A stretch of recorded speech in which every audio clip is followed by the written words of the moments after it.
시청자 여러분 안녕하세요. 실전부동산 고고 안신혜입니다. 역사적인 남북 정상회담이 개최가 됐습니다. 이러한 훈풍은 부동산 시장에도 이어지는 모습인데요. 접경지역 개발이 활성화될 것이란 기대감에 파주 같은 인근 지역의 집값 그리고 땅값이 크게 올랐다는 얘기입니다. 그렇지만 어느 곳에나 신중하게 투자를 하셔야겠습니다. 이 점 주의를 하시면서 오늘도 알짜 지역 그리고 정보까지 함께 점검해 드리겠습니다. 출발할게요. 실전부동산 고고!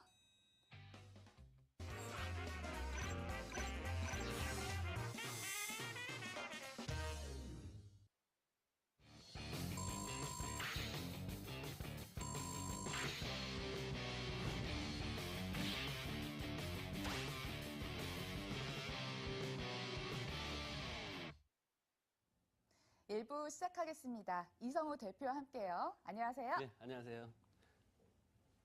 방송 보시는 시청자님들 많이 가져가셨으면 좋겠습니다. 적극적으로 참여하시면 더 많이 가져가실 수 있겠죠? 저희 전화 받고 있습니다. 부동산 관련 궁금증 02-2077-6357 기억해 주시고요. 쪽집게 선생님처럼 한 이슈만 콕콕 집어서 대표님께서 소개를 해주신다고 합니다. 어떤 이슈 들고 오셨나요? 네, 먼저 인사부터 드려야 될 것 같습니다. 부동산계의 키다리 아저씨 이성우입니다.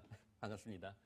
네, 오늘은 저번 주에 그 임대사업자에 대해서 제가 설명을 드렸는데 전화가 좀 많이 오셨어요. 그 계산하는 방법이 너무 어렵다. 그래서 다시 한번 설명을 해달라는 분이 많아서 계산하는 방법을 소득세 계산하는 방법과 그다음에 재개발 재건축 그다음에 균형발전 촉진지구 재정비 촉진지구 너무 복잡하고 그래서 그 부분을 좀 명확하게 좀 설명을 드릴까 합니다.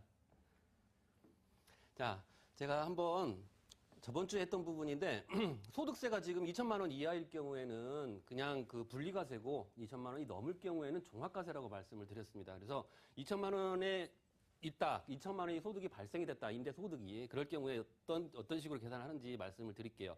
단기는 30%가 감면이 됩니다. 네, 보시면 30%가 감면이 되고 준공공 8년은 75% 감면인데 재산세 같은 경우는 8년까지 그러니까 지방세, 재산세와 취득세, 취등록세가 재산세, 국세가 아니라 지방세에 해당되는 부분이죠. 그래서 국세는, 양도소득세와 그 다음에 종부세가 이제 국세에 해당이 되는데 그 부분까지 혜택을 받으려면 10년까지 가야 된다고 저번 주에 말씀을 드렸습니다. 그래서 단기는 혜택을 주는데 소득세에 30%를 감면해주고 중공공은 75%를 감면해주고 건강보험료도 단기는 40%, 장기는 80% 이렇게 감면을 해준다고 그랬습니다. 그럼 계산을 어떤 식으로 하는지 한번 보겠습니다. 자, 준공공 8년을 이제 해서 2천만 원이 소득이 발생이 됐습니다. 2천만 원 이하가 발생이 됐는데 2천만 원이라고 했을 때 필요 경비 70%를 공제를 하게 되면 600만 원입니다. 2천만 원에 70% 곱하면 되겠죠. 600만 원에서 기본 공제 400만 원을 하게 되면 200만 원 남는 것 중에 소득세율이 단순 비율로 가기 때문에 14% 거기다가 이렇게 계산하면 28만 원인데 여기에 감면이 아까 75%라고 말씀을 드렸습니다. 하게 되면 75%이기 때문에 100에서 75 하니까 25%를 곱하면 되겠죠. 그래서 7만 원의 소득세가 발생이 되는 거고 준공공 4년은 30% 감면입니다. 그래서 필요경비는 70% 똑같고 기본공제 똑같고 소득세까지 똑같은데 감면이 30%이기 때문에 70%를 곱해주면 되겠죠. 그래서 19만 6천만 원이 나오는 거죠. 그래서 이 부분이 좀 복잡하다라고 말씀을 하는데 그래서 제가 좀 쉽게 필기를 잘했더니 소감을 말해주세요라고 말씀을 드릴게요. 그래서 필기, 소, 감 이런 식으로 순서대로 하시면 좀 더 빠르게 계산을 할 수가 있겠습니다. 지금 임대소득세 발생되시는 분들 많죠. 그래서 2천만 원 이하다라고 하면 내 소득세가 얼마일까 8년짜리로 했을 때 이런 부분을 이 순서대로 하시면 되고 준공공 4년도 한번 이런 식으로 필기소감으로 하시면 되고 미등록일 경우에는 필기소까지입니다. 감면이 없기 때문에 필기소. 그래서 소는 작을 소로 생각하시면 될 것 같아요. 그래서 소득세를 14%로 곱하니까 84만 원 이렇게 나온다는 거죠. 그래서 어떻게 보면 어려운 것 같지만 알고 보면 쉽기 때문에 필기소감을 좀 명심하시고 한번 계산을 해보시면 좋을 것 같습니다. 자, 다음은 이제 재개발, 재건축, 그 다음에 구의자양 재정비 촉진지구처럼 재정비 촉진지구, 그 다음에 균형발전 촉진지구 너무나 이렇게 많습니다. 그래서 그 부분을 좀 설명을 드릴까 해요. 자, 재개발과 재건축을 한번 나눠서 설명을 드릴게요. 재개발은 단독주택 지역에서 많이 이루어지죠. 그래서 정비 기반 시설이 열악하거나 보시면 열악의 중점을 둬야 될 것 같습니다. 열악하거나 주거 환경이 낙후된 지역에 주택을 신축하고 기반 시설을 확충하고 정비하는 그런 사업을 재개발이라고 하는데, 재개발 사업은 공익 사업의 성격이 강합니다.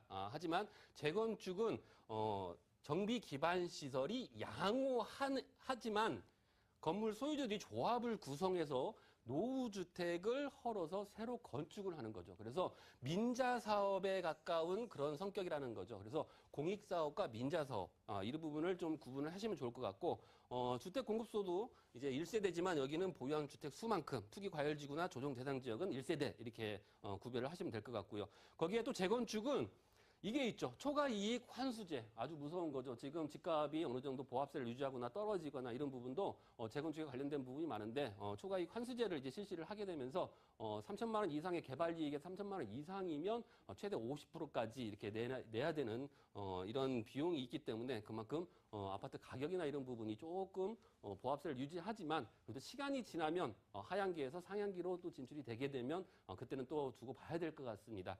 다음은 재정비 촉진지구인데, 재정비 촉진지구는 낙후된 지역의 주택 및 기반시설을 새로이 조성해서 쾌적한 주거 환경을 개선하는 그런 사업입니다. 그래서 구의자양 재정비 촉진지구, 천호 성내 그 재정비 촉진지구 굉장히 많죠. 그래서 이런 재정비 촉진지구는 국가에서 진행을 합니다. 뉴타운 같은 경우에는 지자체에서 진행을 하지만 재정비 촉진지구는 국가, 정부에서 국토교통부에서 진행을 하는 거기 때문에 여기에 따라서 어떤 혜택적인 부분이 용도지역 상향이나 용적률 상향이나 세대수 상향, 그다음에 건축 연면적 상향, 층수 제한 완화. 그래서 가장 넓은 의미의 그러한 재정비 촉진 지구라고 보시면 될 것 같습니다. 촉진이라는 말은 뜻을 보게 되면 빠르게 진행을 한다. 재촉해서 빠르게 진행을 한다라는 뜻이 있기 때문에 재정비를 촉진해서 국가에서 정부에서 진행하는 사업이기 때문에 이만큼의 어떤 영향을 용적률 상향이나 건축 면적 상향 같은 그런 부분을 줘서